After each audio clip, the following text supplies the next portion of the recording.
Praise और everyone सबको जय मसीह की मैं बिलीव करती हूँ। आप सभी लोग ब्लेस्ड होंगे, खुदावन में आनंदित होंगे और खुदा की रूह पाक आप सब लोगों को टच करेगी आज और छुएगी और एक नए लेवल के लिए आपको तैयार करेगी। आओ मैं उस पाक और पवित्र वचन को आप सभी के लिए पढ़ती हूँ, जो वचन हमें परमेश्वर के दास अपोस्टल अंकुर यूसुफ नरूला जी द्वारा और परमेश्वर की दासी पास्टर सोनिया यूसुफ नरूला जी द्वारा दिया जाता है। और मैं इस पाक और पवित्र वचन को आप सभी के लिए पढ़ती हूँ।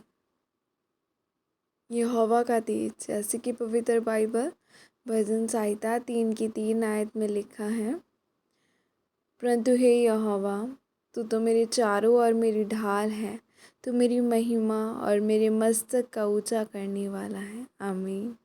मेरे प्रियो, जब महिमा आपके जीवन में आती है तो आप बढ़ते हैं जितना कि आप सोच भी नहीं सकते। महिमा का मतलब है कि जो कुछ उस समय स्वर्ग में चल रहा है वह माहौल आपको धरती पर नज़र आता है।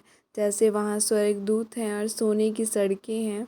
जब आप आज भी जीवित चर्चों में देखेंगे तो जब उनकी चर्चों में महिमा उतरती है तो जिन लोगों के शरीर के अंग ख़त्म हो चुके होते हैं तो उस महिमा से वह अंग बन जाते हैं।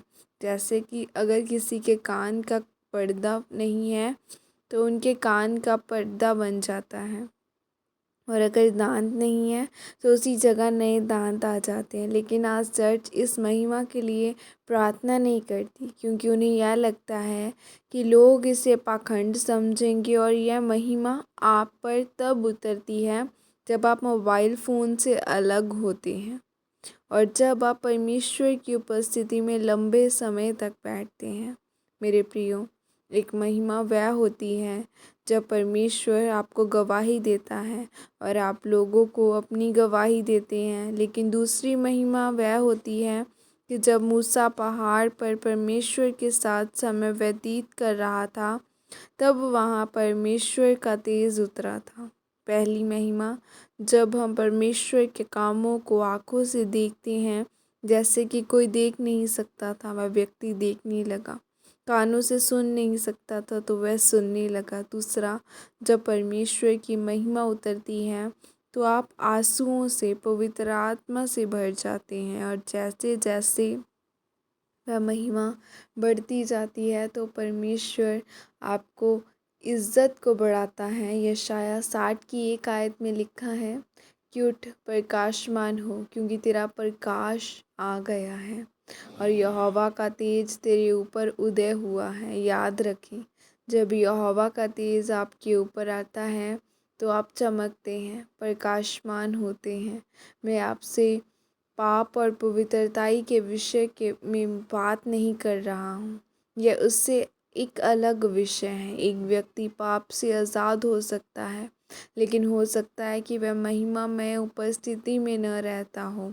आज पास्टर और विश्वासियों के मसीही जीवन में बहुत कम गिनती हैं कि वह उस उपस्थिति का कम अनुभव करते हैं, क्योंकि शैतान यह नहीं चाहता कि आप परमेश्वर की उपस्थिति को लो, क्योंकि वह खुद भी उस उपस्थिति में रहता था। इसीलिए मेरे प्रियो, अगर आपको यहोवा का तेज पाना है तो आपको महिमा के नीचे आना होगा। अगर आप पास्टर हैं, व्यापारी हैं या फिर आप सेवादार हैं तो आपको महिमा के नीचे रह कर काम करना होगा, तब आपका जीवन बदलेगा और आप आशीषित होंगे। आमीन।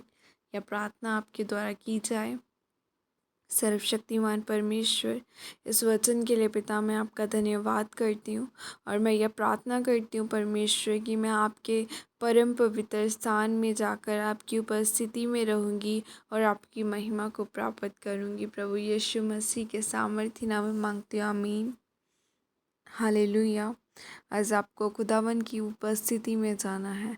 अपनी सिचुएशन में, चाहे वो गुड है या बैड है, उस सिचुएशन में अपना हाल खुदावन को बताना है, क्योंकि जब आप खुदावन की हजूरी में जाएंगे, जब आप उसके वचनों को सुनेंगे तो खुदावन आपको ऊंचा करेगा। बाइबल कहती है, वचन भी कहता है कि मांगो तुम्हें दिया जाएगा। तो जब आप खुदावन से पूरे दिल के साथ उसकी हजूरी में बैठेंगे, मांगेंगे, तो खुदावन आपकी ज़रूर दुआ को सुनेगा, वह आपकी प्रार्थनाओं को सुनेगा। वह सुनने वाला परमेश्वर है। सो मांगना है उस ज़िंदा परमेश्वर से, क्योंकि दुख और मुसीबतें बहुत आती हैं। बाइबल कहती है धर्मी चाहे 10,000 बार गिरे तो भी उठ खड़ा होगा। सो एक धर्मी जन बनना है, चाहे कोई भी दुख आए, कोई मुसीबत आए, उस खुदावन का साथ नहीं छोड़ना। क्योंकि बाइबल में यह लिखा है कि तेरी माँ, एक माँ अपने दूध पिलाते बच्चे को छोड़ सकती है, लेकिन मैं तुम्हें कभी ना छोड़ूंगा। वो ऐसा परमेश्वर है जो आपको कभी ना छोड़ेगा, कभी ना त्यागेगा। सो सिर्फ अपना भरोसा लोगों के ऊपर नहीं रखना, अपनी एक्सपेक्टेशन लोगों के ऊपर नहीं रखनी, अपने खुदावन पर रखनी है, क्योंकि वो देकर उलाहना नहीं देगा।